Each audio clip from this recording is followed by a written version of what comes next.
Em 15 de novembro de 1889, o Marechal Deodoro da Fonseca liderou um golpe de Estado contra a monarquia brasileira, abolindo o Império e instaurando a República.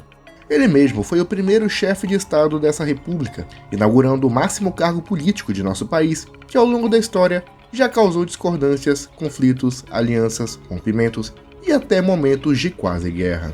Sem sombra de dúvida, o presidente da República é um cargo polêmico e disputado, e ao longo dos 38 titulares que tivemos até o momento, muitas histórias curiosas e até bizarras sobre ele surgiram.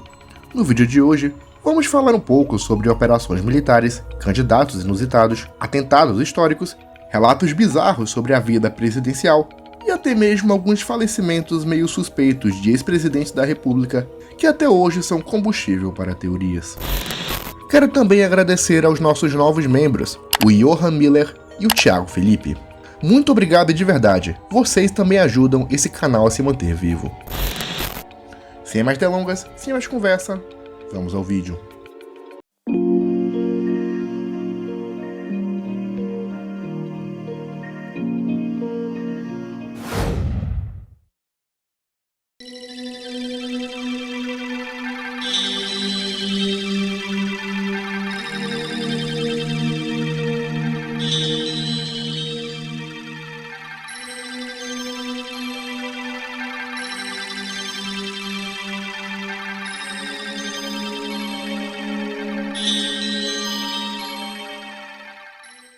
Começando já de um jeito polêmico e partindo do começo da República, temos o caso do Marechal Deodoro da Fonseca, que, como já dito, foi quem liderou o golpe de Estado contra a monarquia e o primeiro presidente do Brasil. Quando pensamos nisso, a coisa mais óbvia de se imaginar é que Deodoro era um republicano fervoroso que sonhava com poder e odiava a monarquia no Brasil. Mas isso não podia estar mais distante da realidade. O Marechal Deodoro da Fonseca era um dos militares mais respeitados de seu tempo, tendo sido herói da Guerra do Paraguai e com profunda influência política, tendo sido presidente da província do Rio Grande do Sul em 1886, cargo hoje equivalente ao de governador do estado. Deodoro era amigo pessoal de Dom Pedro II e por vários momentos defendeu o regime e o imperador, sendo o relato mais famoso uma carta para o seu sobrinho datada de setembro de 1889. Abre aspas. A república no Brasil é uma coisa impensável, pois será uma verdadeira desgraça. O único sustentáculo do Brasil é a monarquia, se mal com ela, pior sem ela. Muitos interpretaram essa frase como uma clara prova de que o Marechal era monarquista, enquanto outros dizem que ele apenas dizia que naquele momento histórico a monarquia era o melhor para o Brasil. Apesar disso, Deodoro tinha sim muitas críticas ao sistema da época, principalmente em relação à valorização do exército, onde muitos se sentiam desvalorizados pelo imperador, o que favoreceu o crescimento de ideais positivistas e republicanos. Em 15 de novembro de 1889, o Marechal concordou em liderar um golpe militar contra o parlamento, depondo o Visconde de Ouro Preto, que atuava como presidente do Conselho de Ministros, o primeiro-ministro do Império. Esse golpe ocorreu pela madrugada, mas poucas horas depois, a República foi instaurada como forma de governo. Muitos se perguntam e criam teorias do porquê essa mudança repentina no pensamento de Deodoro, já que tudo indicava que ele era 100% a favor do Império.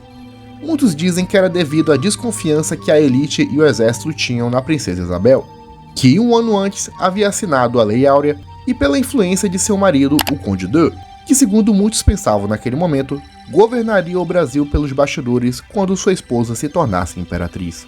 No entanto, uma teoria curiosa desenvolvida por Laurentino Gomes em seu livro 1889 diz que o verdadeiro motivo pela proclamação da República foi uma vingança.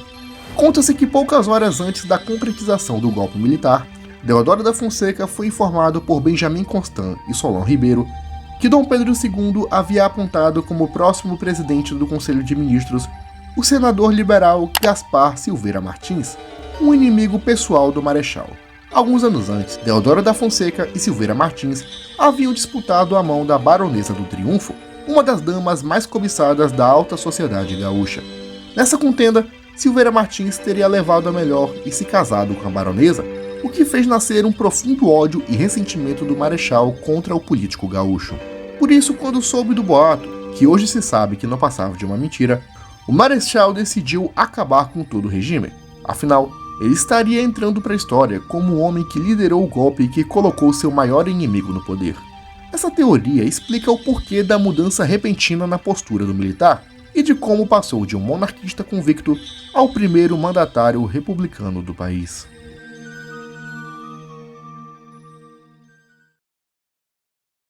Lamento informar que o excelentíssimo senhor presidente da República, Tancredo de Almeida Neves, faleceu esta noite no Instituto do Coração às 10h23. Em 21 de abril de 1985, o Brasil viveu um dos momentos mais tristes e traumáticos da história da política nacional, a morte do presidente eleito Tancredo Neves. Tancredo tinha sido o primeiro presidente civil em mais de 20 anos de ditadura militar, sendo visto como a esperança para o futuro do Brasil e o renascimento da democracia. Sua morte deixou uma marca de luto na política brasileira, mas as circunstâncias e a rapidez com a qual as coisas aconteceram deixam tudo ainda mais macabro e misterioso, gerando teorias que falam desde uma conspiração de militares e aliados até um castigo divino. A teoria mais difundida sobre a morte de Tancredo Neves surgiu no ano 2000 durante uma entrevista com o general Newton Cruz, que havia servido como comandante militar do Planalto às vésperas da eleição indireta de 85, que viria a apontar Tancredo como novo presidente. Ele contou que em outubro de 84, 3 meses antes do pleito oficial, ele recebeu a visita de Paulo Maluf, candidato do governo à presidência e apontado pelos militares. Nesse encontro, ocorrido em sua residência oficial, Maluf teria proposto a Newton um novo golpe militar caso Tancredo viesse a ser eleito, ou na maior das hipóteses, o assassinato do mineiro. O plano tinha a simpatia de militares da linha dura que se posicionavam contra a redemocratização, vista como perigosa e possível porta de entrada para a esquerda revolucionária ao poder. Em troca do assassinato ou golpe contra Tancredo Neves, Newton Cruz seria nomeado como novo diretor-geral do SNI, o Serviço Nacional de Inteligência, um dos órgãos mais repressivos durante a ditadura. No entanto, o general não só recusou a proposta, como também se sentiu ofendido, acreditando que Maluf o via como um assassino. Outra teoria, também conectada à anterior, diz que Tancredo Neves teria sido assassinado ou que sua doença teria sido implantada para que ele morresse rapidamente, já que o mesmo pretendia expor a corrupção do regime militar e aliados civis. Uma das teorias diz que antes de sua posse, em 14 de março de 1985, durante uma missa na Catedral de Brasília, Tancredo Neves teria sido alvejado com um tiro e levado às pressas ao hospital. Supostamente, algumas pessoas que estiveram presentes na missa relataram anos depois que em dado momento as luzes se apagaram e o som de disparo foi ouvido ao longe. Em seguida, as luzes se acenderam e Tancredo estava jogado no chão, ensanguentado. O disparo teria sido ocultado pela mídia para evitar um cenário caótico que implicasse ainda mais insatisfação contra o regime. Há também quem diga que Tancredo na verdade foi envenenado, já que ao mesmo tempo em que esteve internado, seu mordomo pessoal, João Rosas, também se encontrava hospitalizado com sintomas semelhantes ao de Tancredo, morrendo exatamente um dia após o seu patrão. A teoria diz que alguma substância teria sido dada a ele por engano, mas que estava destinada ao líder mineiro.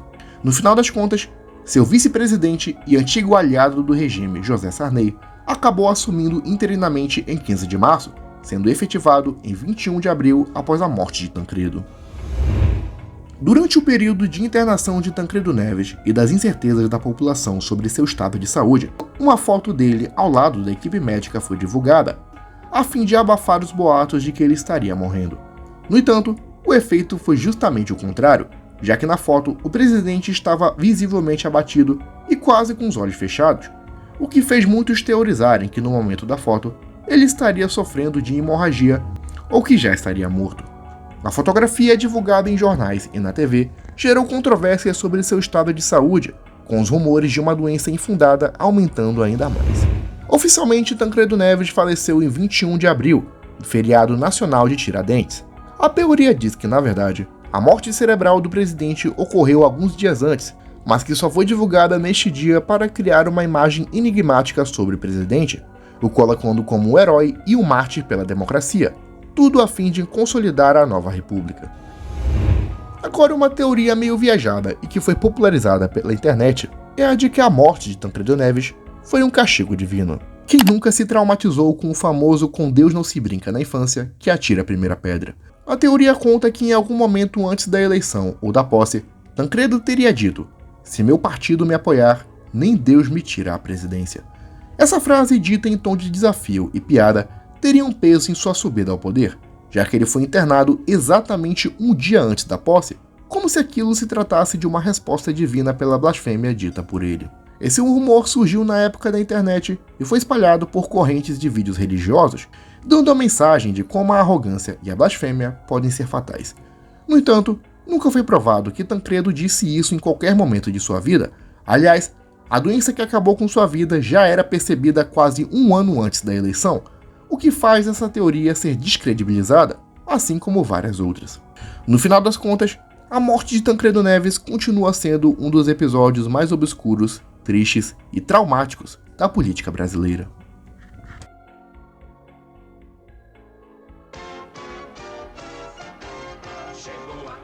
Um dos candidatos mais curiosos e inesperados da presidência do Brasil foi o homem do baú, o saudoso Silvio Santos.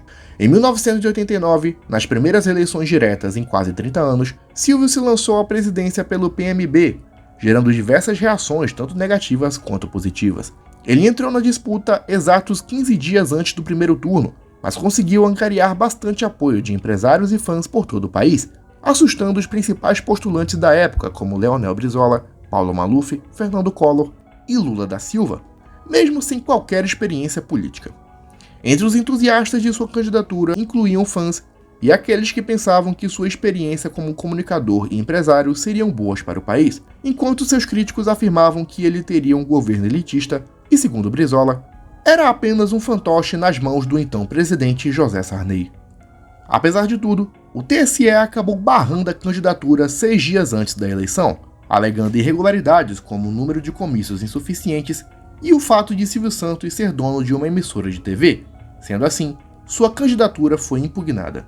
Mesmo assim, até hoje muitos afirmam que o homem do baú teve boas chances de chegar ao segundo turno contra Collor ou Lula e uma possibilidade de ser eleito.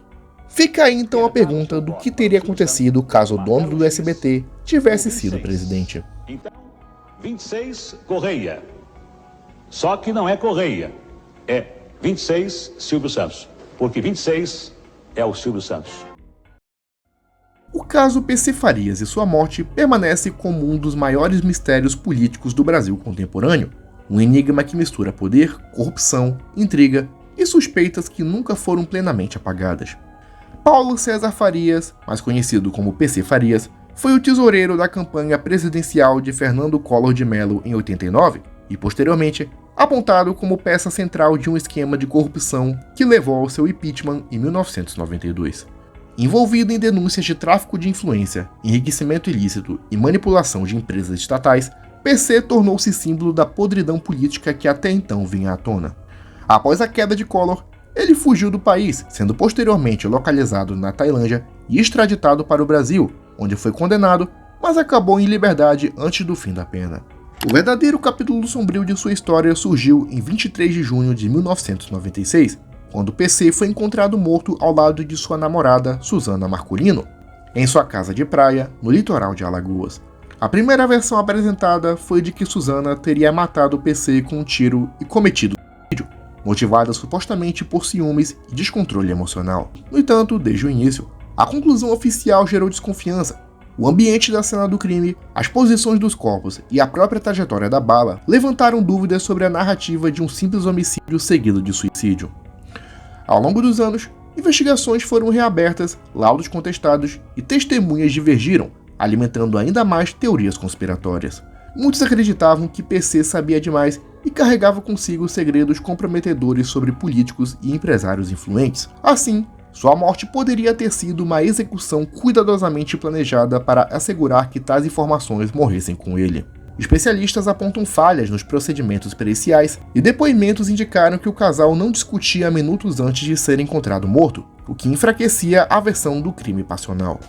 Em 2013, um júri revisitou o caso e concluiu novamente tratar-se de um homicídio seguido de suicídio, absolvendo as acusações que eram investigadas por participação direta do crime.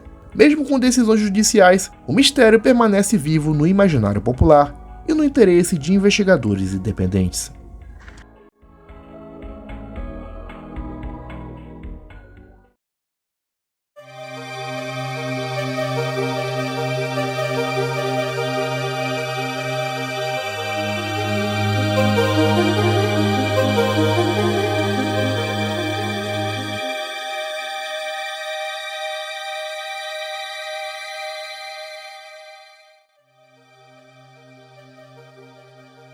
Pouquíssimas pessoas sabem, mas o Brasil já teve um presidente negro, isso lá no começo do século passado. Entre 1909 e 1910, o país foi governado pelo fluminense Nilo Procópio Peçanha, o primeiro presidente negro do Brasil.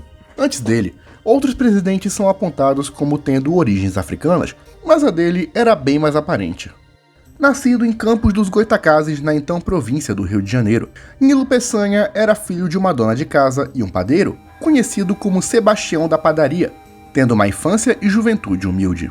Mesmo assim, ele cursou Direito na Faculdade de Direito de São Paulo e concluiu os estudos na Faculdade de Recife, sendo professor da Faculdade Livre de Direito. No aspecto político, Peçanha foi militante na juventude pela causa abolicionista e republicana, sendo eleito para a Assembleia Constituinte de 1890.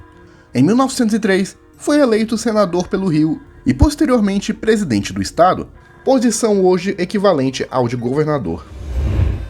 Em 1906, foi eleito vice-presidente junto a Afonso Pena e serviu também como presidente do Senado em paralelo. Em 1909, com a morte de Afonso Pena, Nilo Peçanha assumiu oficialmente como presidente do Brasil. Em seu curto governo, ele reestruturou a economia cafeeira, criou as primeiras escolas técnicas do Brasil e iniciou políticas a favor dos indígenas, criando em 1910 o SPI, Serviço de Proteção ao Índio, órgão antecessor da moderna FUNAI. Nilo Peçanha foi um homem bastante influente na política fluminense e muitos da classe baixa e média gostavam dele, sendo o primeiro presidente populista do Brasil. Porém, um aspecto que quase não é lembrado sobre ele é sua cor de pele.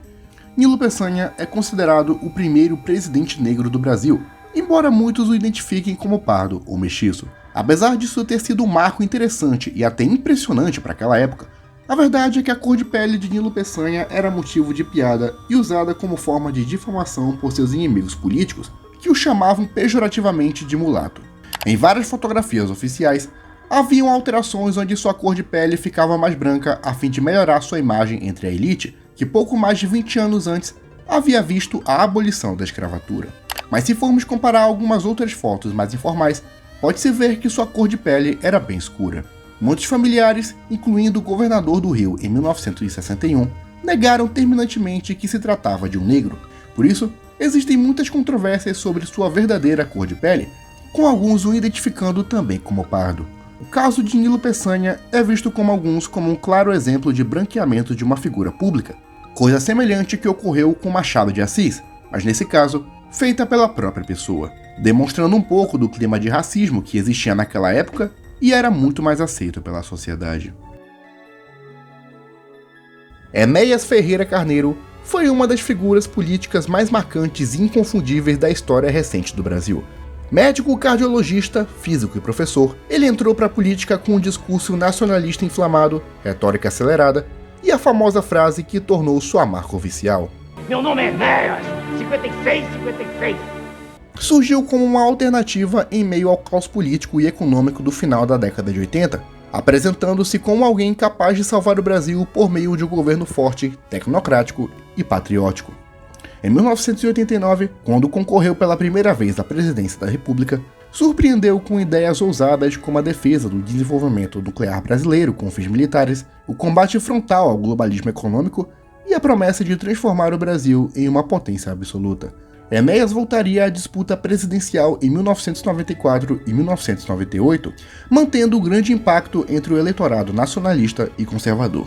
Em suas campanhas, ele denunciava o que chamava de entreguismo e a submissão do Brasil aos interesses estrangeiros, criticando as privatizações, a dívida externa e a influência dos Estados Unidos. Em sua visão, o país precisava resgatar a soberania por meio de um governo forte, investimento em ciência, educação técnica e a modernização das forças armadas.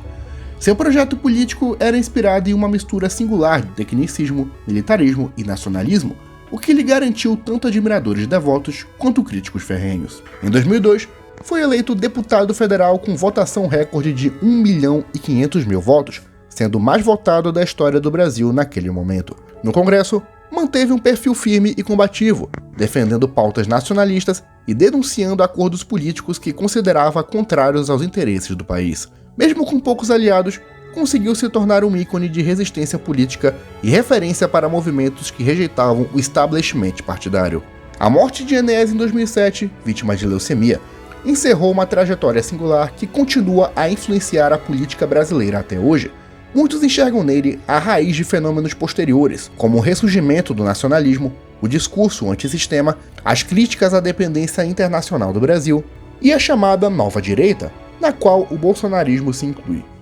Suas falas até hoje são usadas como críticas à situação política e global, e suas reflexões filosóficas também são relembradas, com muitos o apelidando de o melhor presidente que o Brasil não teve. A eleição presidencial de 1989 é uma das mais polêmicas da história brasileira, principalmente devido ao bom dedo que uma certa emissora de TV teve durante o processo. No segundo turno, o pleito foi disputado por Fernando Collor de Mello, do PRN, e Lula da Silva, do PT, que dividiram a opinião pública sobre o futuro da nova república. No centro desse debate estava a Rede Globo, maior emissora do país, com o poder de moldar a percepção do público como nenhuma outra. Na reta final, o debate entre Collor e Lula seria decisivo, e milhões de brasileiros estavam diante da televisão esperando respostas claras antes de votar.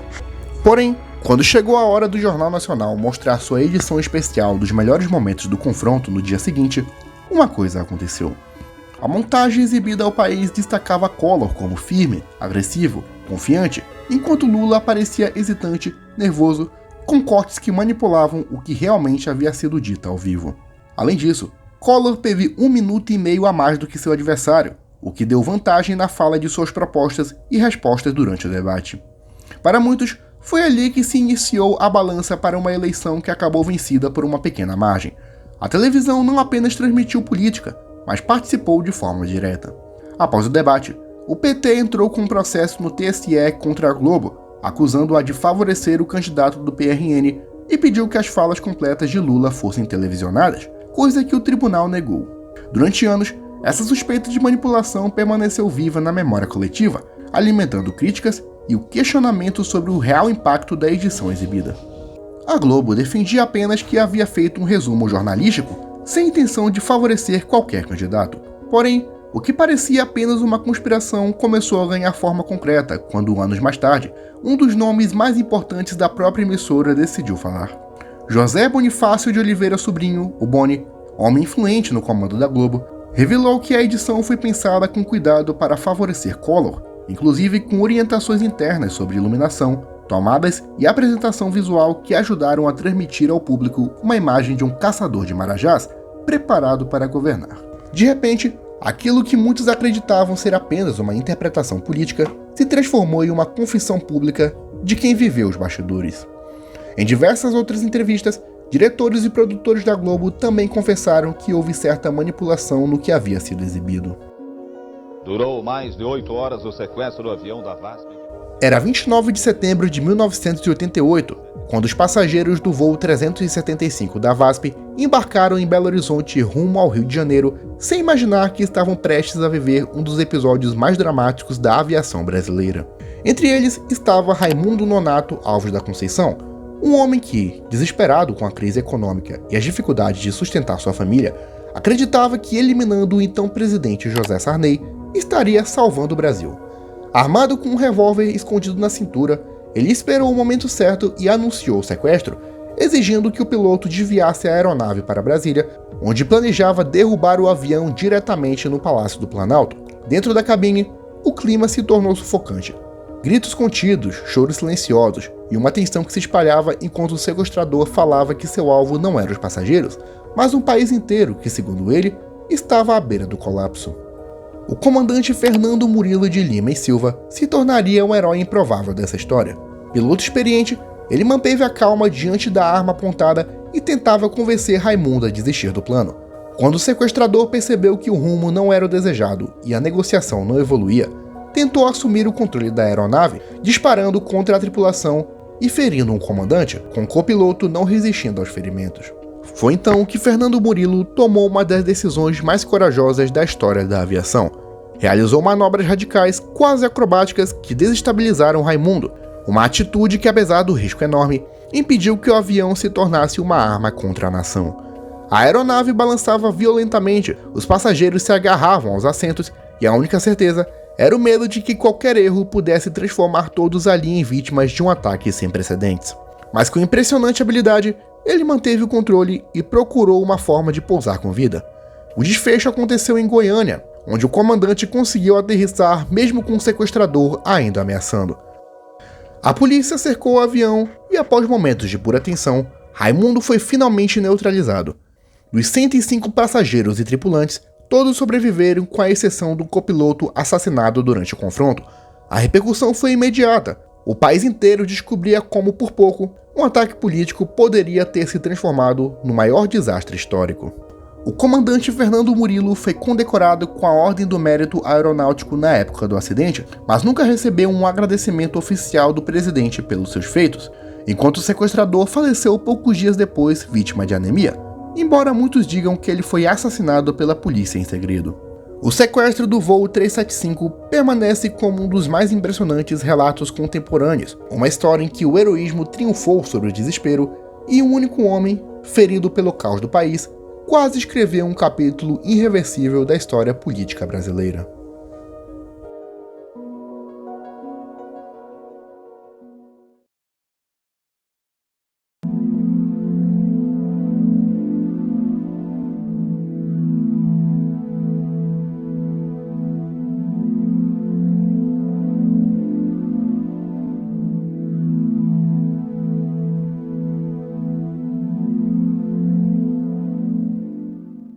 A eleição presidencial de 2014 foi uma das mais conturbadas da história brasileira, mas um acontecimento específico mudaria os rumos naquele momento.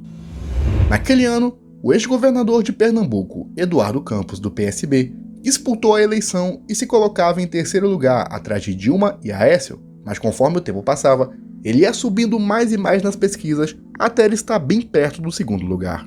Muitos começaram a vê-lo como uma alternativa entre a polarização do PSDB e o PT, que há 20 anos dominavam a política brasileira.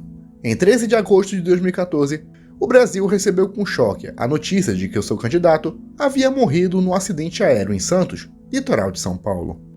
A morte de Campos gerou comoção e marcou a história da democracia brasileira, mas muito além disso, abriu diversas perguntas que levam alguns a crer que o que de fato aconteceu naquele dia não foi um acidente, mas algo totalmente premeditado.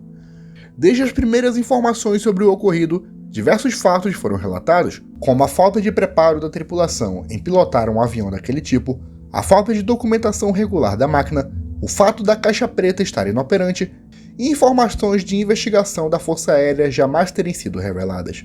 Isso levou muitos na época a acreditarem que não se tratou de um acidente, mas sim de um assassinato e queima de arquivos. Entre as teorias, uma diz que o acidente foi premeditado pelo governo Dilma Rousseff, já que meses antes, a presidente havia assinado uma lei que garantia o sigilo de caixas pretas de acidentes aéreos. A armação teria sido feita para evitar que Eduardo Campos continuasse crescendo nas pesquisas e acabasse chegando ao segundo turno, com o pernambucano tendo chances reais de ser eleito presidente. Outra teoria diz que tudo foi premeditado por pessoas ligadas a Marina Silva, candidata a vice-presidente. Após a morte de Campos, Marina assumiu a candidatura e rapidamente disparou nas pesquisas, chegando bem perto do segundo lugar e tendo chances de enfrentar Dilma no segundo turno. Já outra teoria diz que o voo foi sabotado por pessoas ligadas ao esquema de corrupção da Odebrecht, escândalo a qual o próprio Campos estaria envolvido.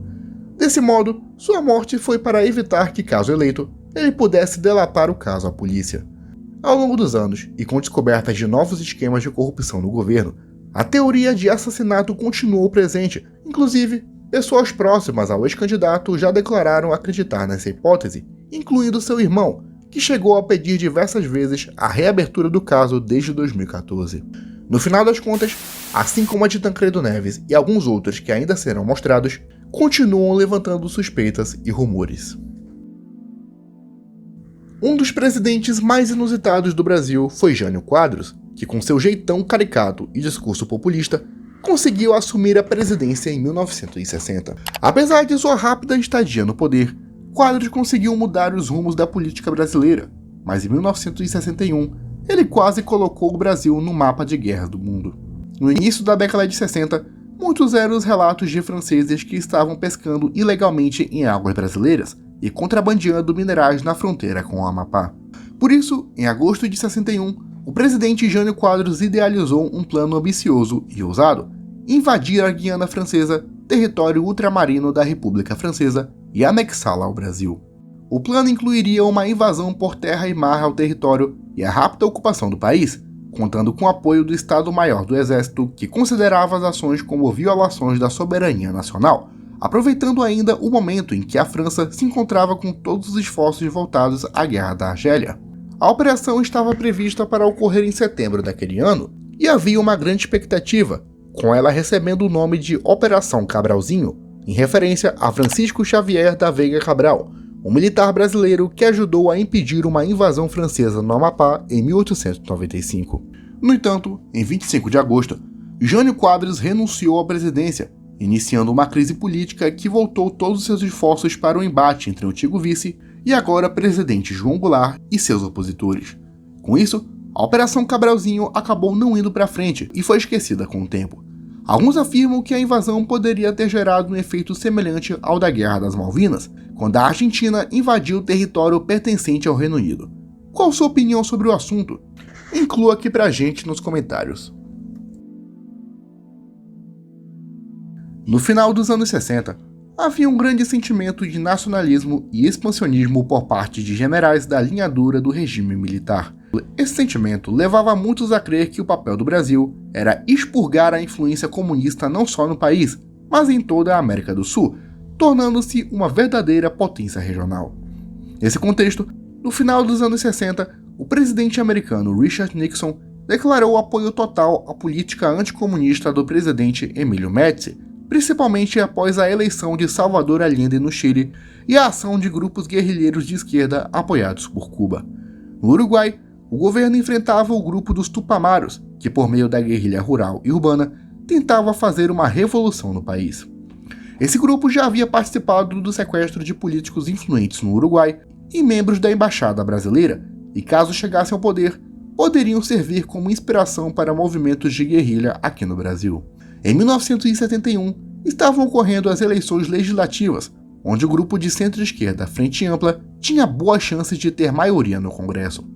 Com isso, o presidente Nixon, através de documentos do Departamento de Estado americano, deu total apoio a uma eventual invasão brasileira no Uruguai. Em novembro, às vésperas das eleições no país, o exército brasileiro se mobilizou em pontos estratégicos perto da fronteira, nas cidades de Bagé, Uruguaiana e Santana do Livramento, armados com tanques, aviões e toda a artilharia possível. A conquista do Uruguai estava prevista para ocorrer em 30 horas, vindo daí o nome da operação. As eleições uruguaias naquele ano foram bem conturbadas, mas no final de tudo, a Frente Ampla acabou ficando em terceiro lugar com 18,28% dos votos, atrás do Partido Nacional com 40,19% e o Partido Colorado com 40,96%, acabando por eleger o direitista Juan María Bordaberry, aliado do Brasil e dos Estados Unidos. Dessa forma, a operação que visava invadir o Uruguai e expandir a influência militar no Brasil foi cancelada. Em dezembro de 1963, ocorreu um dos episódios mais violentos e inusitados do Senado Federal. Naquela legislatura, os senadores por Alagoas eram Arnon de Mello e Silvestre Péricles, que apesar de na teoria terem que trabalhar juntos pelo estado a qual representavam, eram inimigos mortais. As duas famílias disputavam poder e influência em Alagoas, com Silvestre Péricles ameaçando Mello e sua família por diversas vezes. Sendo assim, o senador passou a andar armado em Brasília para evitar qualquer atentado. Porém, ele planejou no dia 4 de dezembro se vingar de seu inimigo. Durante uma sessão especial, Arnon de Mello foi até o plenário e começou a acusar Péricles de tê-lo ameaçado de morte na frente de todo o Senado, a fim de desmoralizá-lo. Porém, no meio de sua fala, Péricles se levantou rapidamente e partiu na direção de Mello, que num momento de desespero, atirou na direção do rival. Nesse momento, o caos foi generalizado, com diversos senadores fugindo do recinto e outros tentando segurar Arnon e Péricles para evitar uma tragédia maior. No entanto, quem acabou sendo atingido foi o senador acreano José Cairala, que ao tentar impedir que Péricles fosse para cima de Melo, acabou sendo atingido. A sessão foi cancelada pelo presidente Auro de Moura e Cairala foi levado às pressas para o hospital. No entanto, acabou morrendo no mesmo dia vítima de complicações causadas pelos ferimentos. Arnon de Melo e Silvestre Péricles chegaram a serem presos e interrogados, mas logo foram liberados e continuaram suas vidas políticas por muitos anos. O que mais gera revolta nesse acidente é que a sessão onde ocorreu a tragédia era a última de José Cairala, e sua esposa, filhos e mãe estavam presentes na sede do Senado e viram ele sendo morto de camarote. Cairala também estava lá como suplente do senador titular José Guiomar, que estava licenciado devido a problemas de saúde. A esposa de Cairala por diversas vezes apelou à justiça nos anos seguintes, exigindo que Arnon de Melo custeasse os estudos de seu filho, porém, a justiça nunca deu ouvidos. Mas aí vem a pergunta, o que tudo isso tem a ver com presidentes? Simples, Arnon de Melo era pai de Fernando Collor de Mello.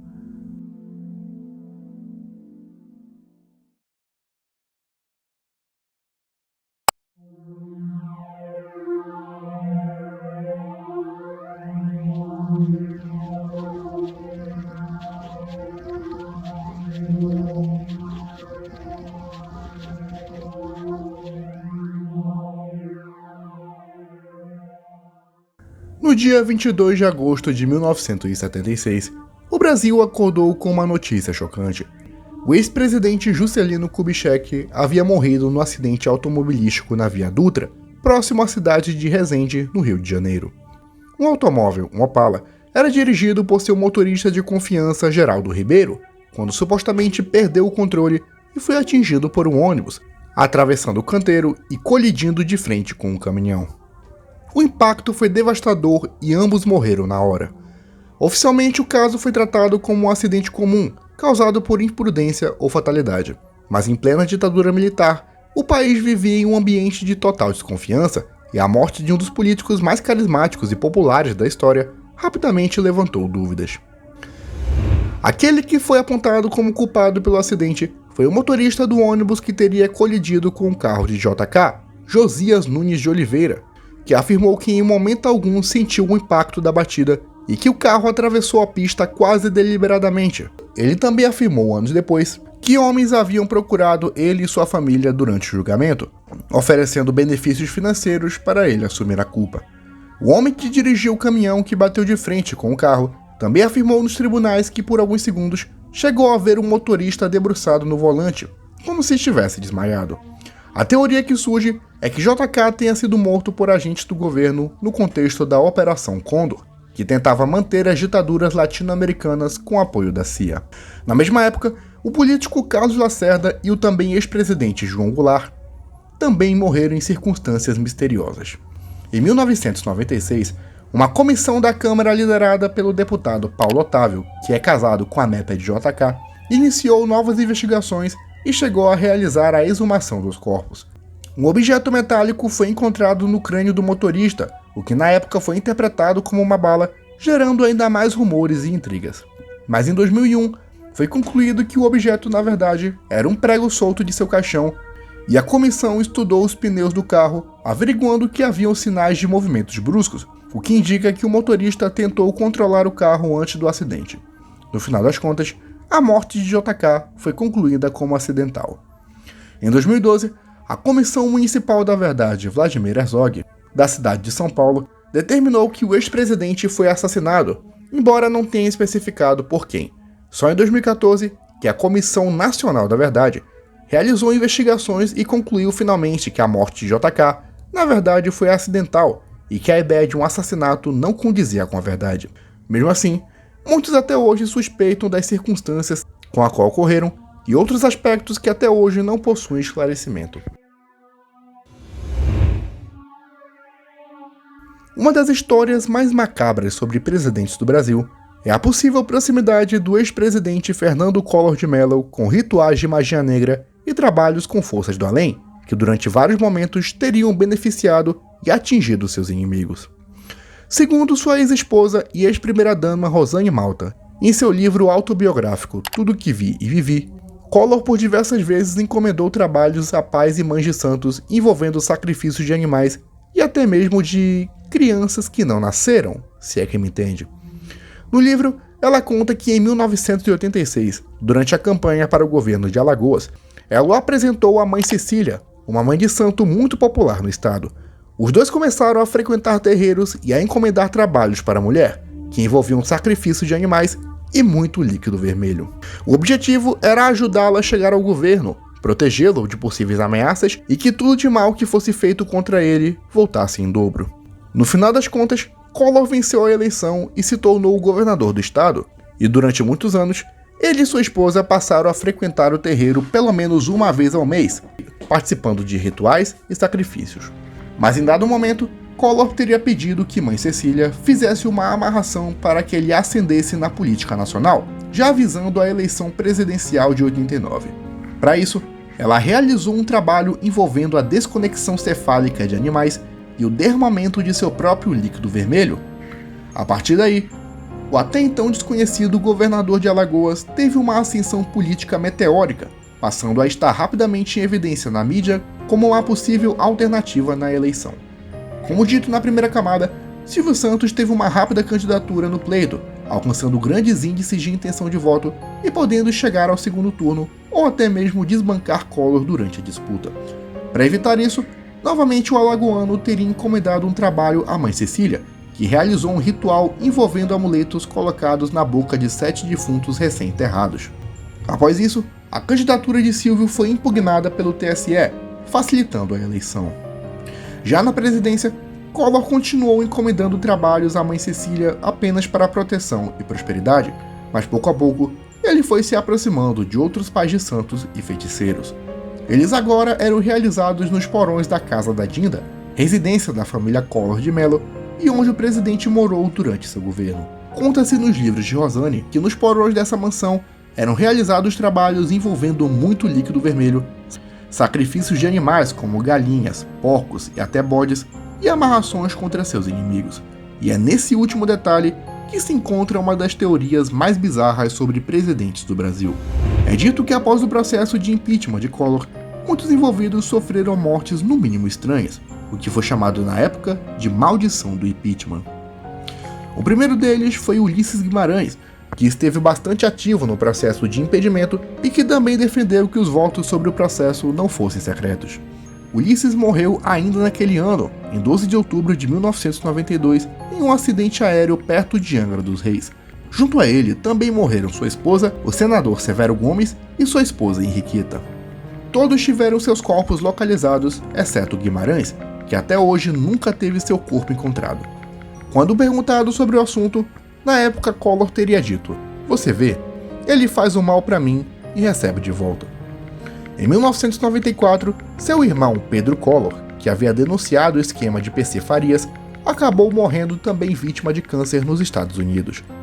Em 96, o chefe da campanha presidencial PC Farias foi encontrado morto ao lado da namorada, como foi dito na primeira camada, onde apesar de ser concluído como um assassinato seguido de suicídio, há quem duvide dessa narrativa. Mesmo com toda essa aura de mistério ao redor do assunto, Collor foi destituído da presidência em 1992, tornando-se o primeiro presidente afastado do Brasil. Todos esses detalhes já ditos são contados no livro da ex-primeira-dama, que também conta que por diversas vezes pediu que o marido não frequentasse mais os terreiros e que anos depois viria a se converter ao cristianismo. Todo esse conteúdo é dado como mera especulação e sem provas além de depoimentos. Mas em 2015, uma coisa bem estranha aconteceu envolvendo Collor. No âmbito da Operação Lava Jato, a polícia realizou uma operação de buscas na casa da Dinda, já que Collor, agora senador da República, estava sendo investigado. Já na sala de estar, em cima da mesa, foram encontradas fotos com membros do Conselho Nacional do Ministério Público, com 2 fotos do procurador Rodrigo Janot e Fábio Jorge, circuladas com uma caneta vermelha. Acima das fotos haviam folhas com o timbre do Senado e o nome de vários orixás como Oxalá, Ogum e Iemanjá, entre outros. Isso foi noticiado na época como um despacho de macumba. Collor e Rodrigo Janot, na época, viviam trocando farpas, com o PGR tendo confiscado alguns bens do senador, como carros de luxo importados, e Collor o xingando de fascista, sujeitinho à toa e até ofendendo a mãe dele.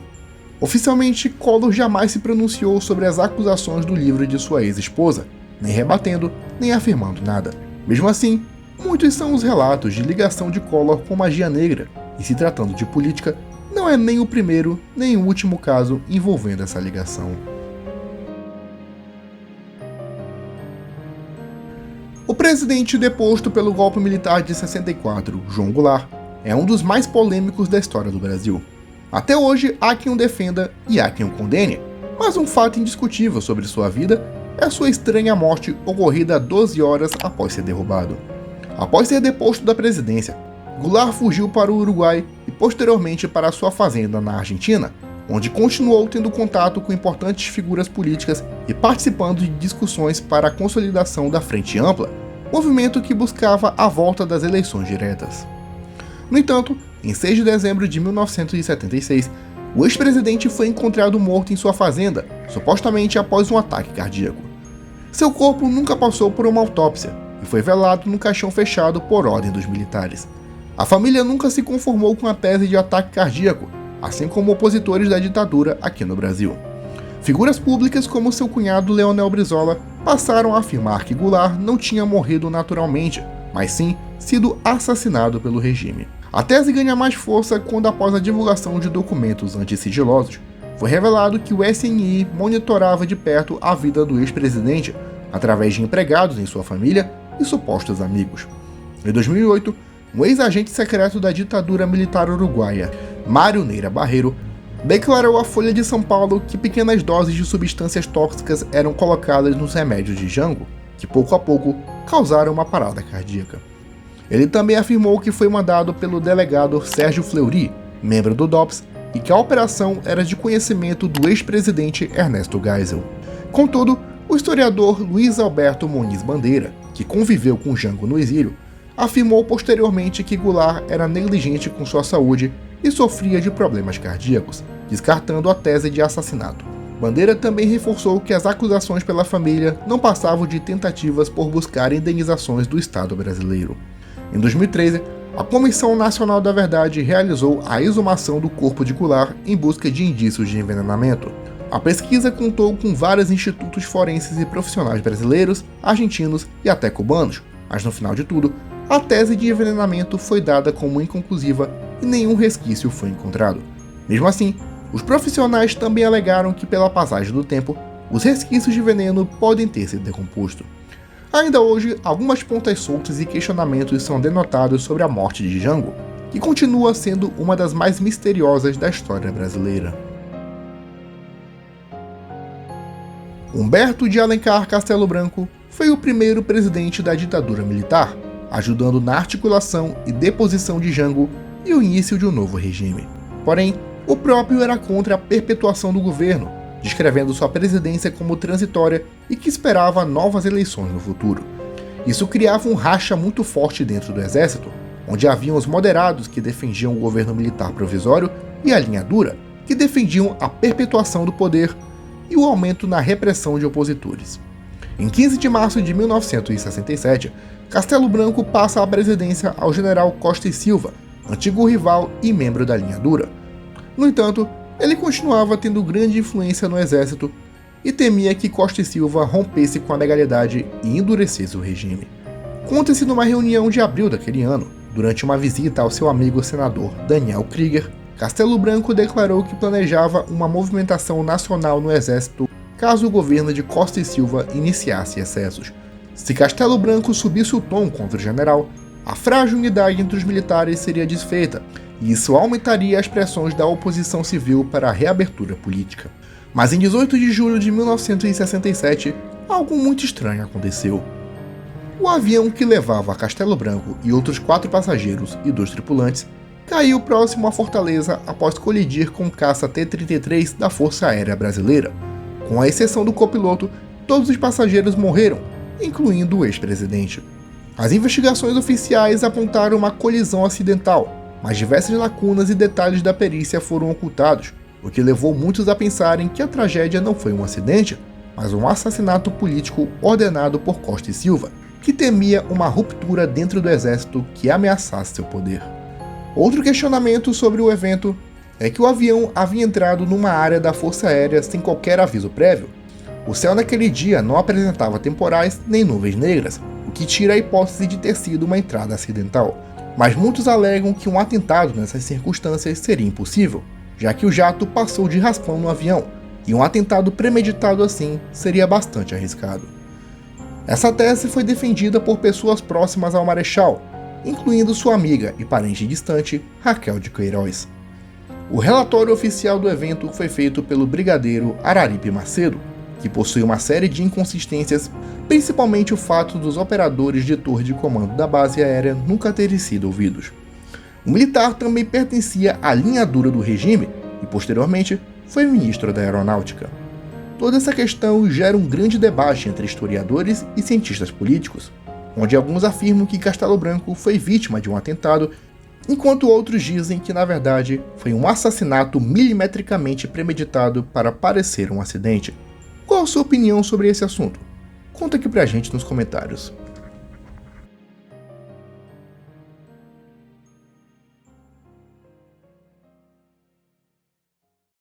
E é isso, pessoal. Se você gostou do vídeo, já peço que deixe seu like, se inscreva no canal, ative o sininho de notificações e siga nossas páginas paralelas.